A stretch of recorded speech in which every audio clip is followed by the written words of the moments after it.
Welcome. In this video, we're going to be exploring the history of the Shroud of Turin, the cloth that supposedly wraps Christ after his death, which means, if authentic, is from 30 AD and from Jerusalem. Now, the very first time the shroud is definitely mentioned in the historical record is in 1355, and we find it in the French city of Liry. It is owned by the knight Geoffrey de Charny. Now, we don't know where Geoffrey got the shroud from, but he did go on a crusade in Smyrna, so he possibly got it from there. Once back in Liry, he started a pilgrimage site where he displayed the shroud, and we know this from pilgrimage badges made at the site that have images of the shroud on it. In addition, when the Bishop Henry Portier visited Liry, he wrote a scathing letter to the Pope declaring the shroud a forgery. He writes, quote, "Their church has a certain cloth cunningly painted, upon which by clever sleight of hand was depicted the twofold image of one man, that is to say, the back and front, they falsely declaring and pretending that this was the actual shroud in which our Saviour Jesus Christ was enfolded in the tomb," end quote. Now, in 1453, the shroud changes ownership. The granddaughter of Geoffrey sells the shroud to the House of Savoy, who will be the future kings of Italy. The shroud is also moved from Liry to Cambrai. Now, in the church in Cambrai, the shroud is folded and placed in a silver reliquary for safekeeping. But in 1532, the church catches on fire, and as a result, the reliquary melts and a molten drop of silver lands on the shroud.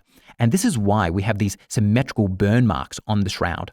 Nuns are brought in to do repairs, but the shroud will always look damaged, despite other people throughout the centuries also attempting to make repairs. Okay, moving on, in 1578, the shroud is moved for the final time to the Turin Cathedral of St. John the Baptist, where it still resides today. Now, the next major event for the shroud occurs in 1898, when the ruler of the House of Savoy, King Umberto I, decides to have an exhibition of the shroud. Here is a poster advertising the event. As a part of the exhibition, Umberto also commissions the photographer Secondo Pia to take a photograph of the shroud, and this is where something really remarkable happens, as the image on the shroud to the naked eye is quite hard to see. But when Secondo Pia looks at the photographic negative of the shroud, he is shocked. For some reason, the negative contains more detail than the original itself. At first, people accuse Secondo of manipulating the image. He's called a liar and a forger, until other photographers notice the same thing. Thus, 1898, when the first photo of the shroud is taken, is a major event as it sparks the curiosity of the world. People now want further analysis of the shroud, and this occurs in 1978, when for the first time in history, we're going to get a scientific analysis of the shroud. But before we discuss that, can I thank my patrons who allow me to make these videos? If it weren't for them, these videos would not exist. So if you're in a position to give, please check the link below. Believe it or not, YouTube ad revenue isn't much for weird videos on the Bible and strange relics, so I really am dependent on my patrons. So any support is much appreciated. But if you're not in a position to give, please just make sure you hit that like button, leave me a comment, and subscribe. These things make an enormous difference to the channel. All right, back to our timeline. So in 1978, a group of scientists form the Shroud of Turin research project known as STURP. It's made up of scientists, many from Los Alamos National Labs. They're given permission by King Umberto II to come to Turin and scientifically investigate the shroud. The fundamental question they want answered is, how was the image formed? Is it a painting? Is it a scorch? How exactly was the image put onto the cloth? And after all of their research, they conclude it was none of these methods. An author writing on this states, quote, "The linen fibers from the shroud lack any coloring compounds, dyes, paints, pigments, both inorganic and organic, or burns that could explain the creation of the image," end quote.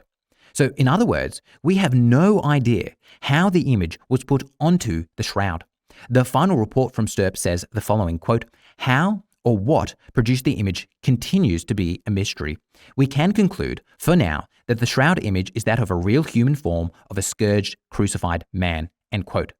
So now the world really scratches its head over these bizarre findings. How is it that we don't know how the image was put onto the shroud? So the next logical step is to have the shroud carbon dated to determine whether it's really from the time of Christ. But before we get to the carbon dating, we have another change of ownership. King Umberto II dies in 1983, and in his will, he leaves the shroud to the Pope. I'll leave a link in the description below of Umberto's will if you want to read it.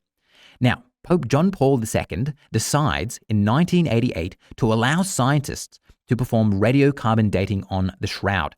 Now, this is controversial because in order to do this, they must cut out a piece of the Shroud. Initially, they want to take several different samples, but to minimize damage, it is agreed that only one piece from the corner will be taken, highlighted here. And then this one piece will be divided up and sent to 3 different labs around the world to be tested: Arizona, Zurich, and Oxford. This is all done under the supervision of the British Museum, and the results are to be published in the most prestigious scientific journal, Nature. Now, if authentic, we should expect a date of 30 AD. If a forgery, then perhaps around 1355, aligning with its very first mention in the historical record. The world now holds its breath, awaiting the results. Then, in a press conference on October 13th, the date is announced, 1260 to 1390. The Shroud is a forgery. 3 separate laboratories dated samples from the Shroud to a range of 1260 to 1390 AD, which coincides with the first certain appearance of the Shroud in the 1350s. Thus, the Shroud dates the time of the knight Geoffrey de Charny. It is medieval and not from the time of Christ. The article published in Nature, which I will link below as well, states in its abstract, quote, "The results provide conclusive evidence that the linen of the Shroud of Turin is medieval," end quote. Now, there is backlash to this result, and a large group of people disagree with the findings. They believe that one sample is not enough, because we know the Shroud has been repaired throughout the centuries. An obvious example is the major repairs made to it after the fire of 1532. So how do we know we just haven't tested a medieval repair? Therefore, many argue we need a second radiocarbon dating, and this time we need to take multiple samples. But as of this video, this has not occurred. Now, if you think a second radiocarbon dating is needed, make sure to hit that like button.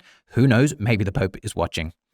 Okay, so as things currently stand, based on the carbon dating we do have, the Shroud appears to be a medieval forgery. But there still is evidence pointing towards its authenticity. So if you're interested in learning more about the Shroud, hit that like button, leave me a comment, subscribe, and share this video. If I can see that people have really enjoyed this video, I will create more content on the Shroud. Now, before you leave, if you truly want to support the channel, please consider becoming a patron. These videos take a tremendous amount of research and time to make, and as you can see, I'm currently only making about 200 Australian dollars a month, which is peanuts, and YouTube ad revenue basically brings nothing in. So please consider becoming a patron today. Okay, thank you for watching until the end, and as always, I'll see you in the next one.